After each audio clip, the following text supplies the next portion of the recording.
उज्जैन में महाबल नाम का एक राजा रहता था। उसके पास हरिदास नाम का एक दूत था जिसके महादेवी नाम की बड़ी सुंदर कन्या थी।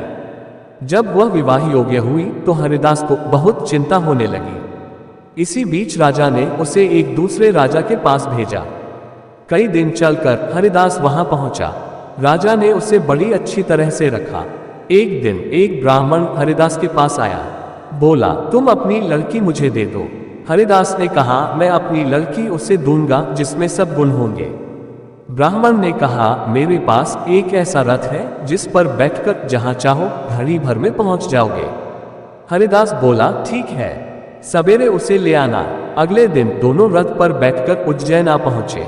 दैवयोग से उससे पहले हरिदास का लड़का अपनी बहन को किसी दूसरे को और हरिदास की स्त्री अपनी लड़की को किसी तीसरे को देने का वादा कर चुकी थी। इस तरह 3 वर इकट्ठे हो गए। हरिदास सोचने लगा कि कन्या एक है, वह 3 है, क्या करे। इसी बीच एक राक्षस आया और कन्या को उठाकर विंध्याचल पहाड़ पर ले गया। तीनों वरों में एक ज्ञानी था। हरिदास ने उससे पूछा तो उसने बता दिया कि एक राक्षस लड़की को उड़ा ले गया है और वह विंध्याचल पहाड़ पर है। दूसरे ने कहा, मेरे रथ पर बैठकर चलो, जरा सी देरी में वहां पहुंच जाएंगे। तीसरा बोला, मैं शब्दवेदी तीर चलाना जानता हूं, राक्षस को मार गिराऊंगा। वे सब रथ पर चढ़कर विंध्याचल पहुंचे और राक्षस को मारकर लड़की को बचा जाए। इतना कहकर बेताल बोला, हे राजन, बताओ वह लड़की उन तीनों में से किसको मिलनी चाहिए।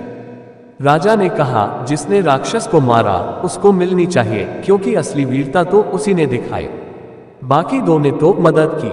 राजा का इतना कहना था कि बेताल फिर पेड़ पर जा लटका और राजा फिर उसे लेकर आया।